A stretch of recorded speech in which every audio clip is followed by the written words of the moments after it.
here today to help you determine how you're going to do your business your way, efficiently, making more money, and creating more time and freedom for yourself. My guest today is Michelle Coe. She's a branding expert and a web designer. And we thought we'd talk a little bit today about social media. When you have your own business, social media is a great tool. Can you do it yourself? Should you? So Michelle, let's talk a little bit about we've talked before in other videos about you create content for your website. You create your message, which I think is really, really important. I think as you're talking to your web developer about this is what I want to do, you should have a very clear message, know who your target market is, you know who you're addressing, what problems you're solving, what way you solve their problems, and what the result is in somebody's life. So you have all this information in your head. Right. Okay, so I want to get it on Facebook. I want to get it on Twitter. I want to get it on Instagram. I want to be on LinkedIn. I want to write a blog. And I can write an article on LinkedIn. And that's just beginning. That's without being asked to write an article or do a speech for an outside source. So yeah, should we do our own social media or not? So first thing I'm going to do is I'm going to reel you in. Okay. And I'm going to say, okay, you have all this content and that's great. Why do you want to be on Facebook? Why do you want to be on Instagram? Should you even be on Instagram? And so that really is where you want to start, is So you by want to talk identifying your target market Right. first. Because not all the Instagram market is different than the Facebook market, is different than the Twitter market. And it used to seem to all blur together, but these days it's just really, they're definitely different. It's definitely different now. And you may be on a few of those platforms or all of those platforms, depending on who your target market is, who you're trying to reach. But I always tell my clients that it's better to be really, really good at one or two platforms and be posting consistently and posting valuable content regularly on one or two platforms than it is to try and spread yourself too thin. The other piece of that is and the reason why you don't want to be on every single platform that's out there. I mean, you've mentioned the four big ones, but TikTok is, for whatever reason, becoming a thing. Right. There are other platforms that have come and gone, and there will be others that come in behind TikTok. So it's always kind of this ongoing exploration of where should I be, and wherever I need to be is where my potential clients are.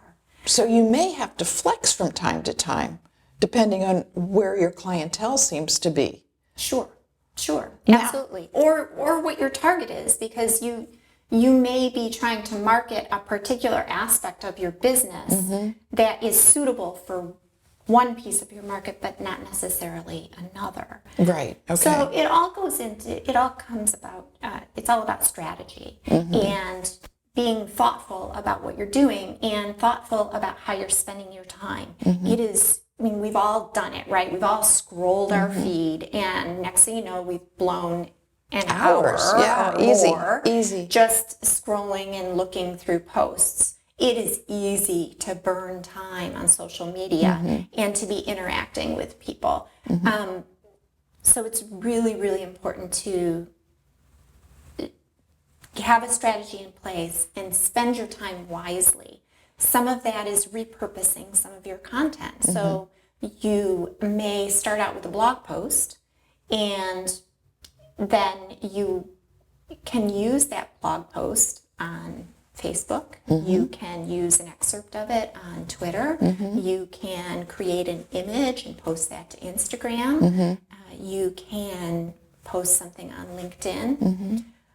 No matter what you post, though, you want to make sure that there's a goal in what you're posting for social, no matter where you're posting it. And that's what I was just going to say, too, is if you have in your mind always who your target market is, what problem they have, how are you going to solve it for them or help them solve it, And how great is their life going to be after you do that? So that there's always in your mind kind of an outline of every message you do.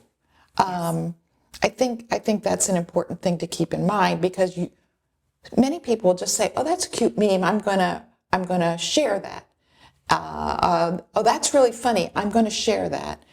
And while I do think an online presence is important, that you have to be engaged with your followers. You have Absolutely. to engage in conversation, comment on their posts, comment on their businesses. That's great networking and shows a lot of respect for other businesses as well.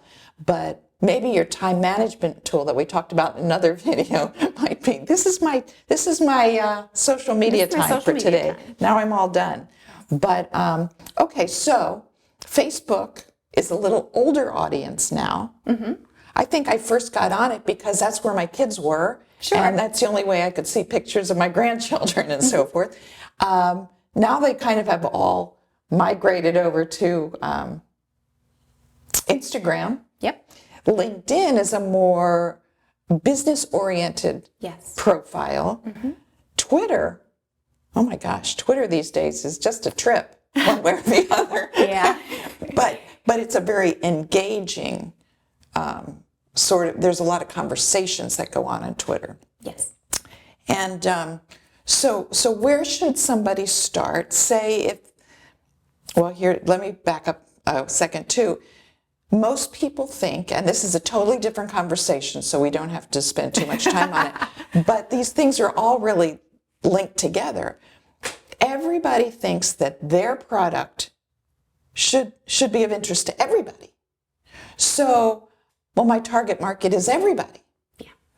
But that's not true. Then your target market is nobody, I would argue. Exactly. You don't specialize in one thing. No, Yes. if you specialize in one thing, everyone will come to you. If you specialize in nothing, kind of a generalist, nobody really knows what you do.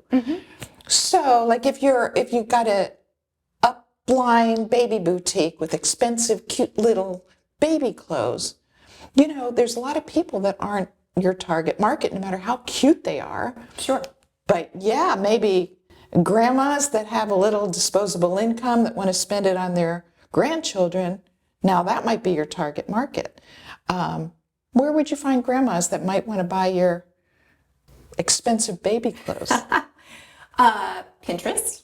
Pinterest is one we haven't even Pinterest brought is up one we yet. haven't even talked about. So Pinterest is a great platform for that. Facebook is another one. What if you're a plumber who specializes in cleaning clogged drains? Wow, you were just coming up with them today. So, plumber, Probably not LinkedIn. probably not LinkedIn because that's so business to business.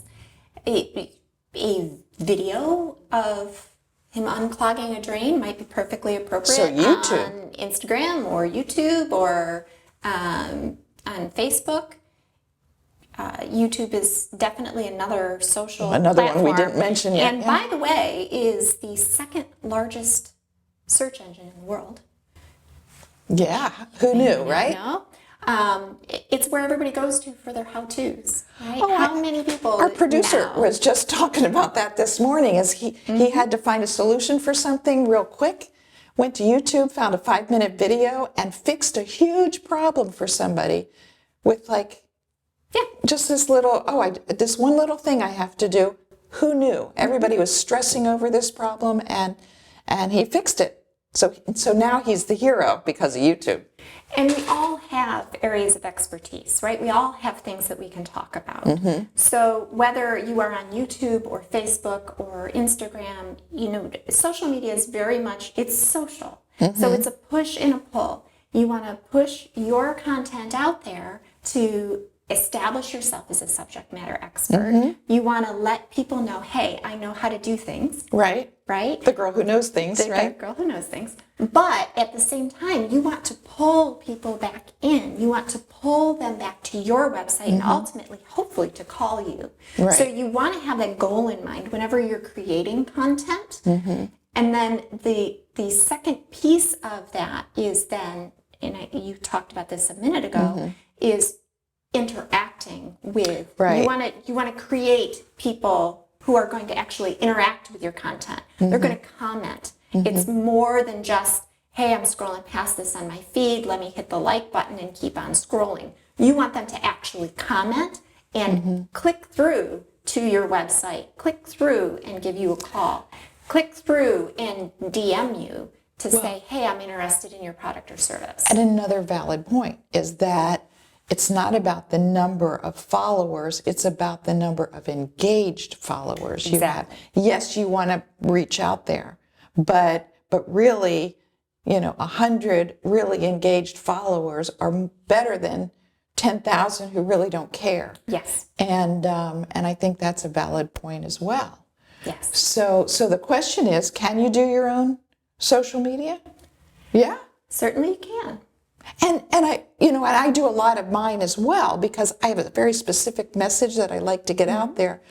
But once you establish what you're marketing, who you're marketing to, and so forth, hiring an outside expert might not be a bad idea because they won't get caught up in the. If they do, that's their problem. What Because is that's their their problem? hours that they're spending. That's right, and they have to Right? check their productivity tool to see. Yes. That's right. Yes. So yes, go ahead and do social media, but be targeted, be purposeful, have your message down pat.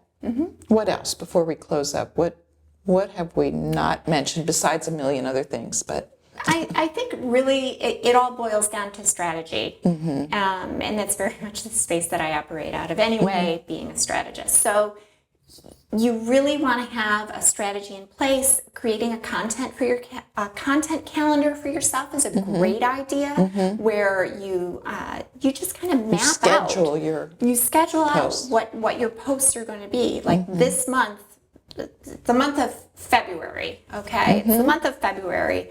I'm going to talk about topics related to my business, but I'm going to go with kind of a love theme because it's Valentine's Day, Right. You can create themes throughout the year, and then that helps you to generate content for that month. Correct. So you're not staring at that white blank page. And then the next little bit of wisdom that I'll share is that try to batch your posts.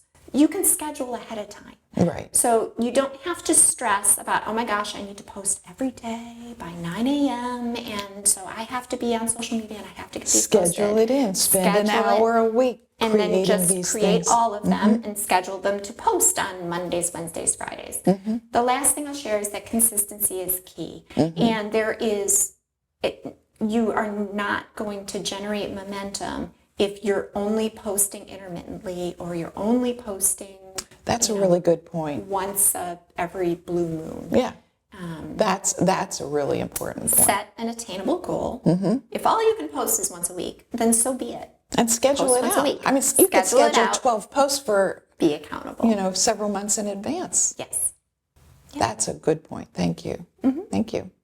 And thank you for joining us today because, yes, you can do your own social media, but have a strategy, like Michelle says, and plan your content to fit your target market and your message, your problem that your customer has, your solution for that problem, and how is their life going to be great when they use your solution. So thank you, Michelle, one more time. I appreciate that. And thank you for joining us on Business Your Way, helping you make more sales, create more time and space for yourself.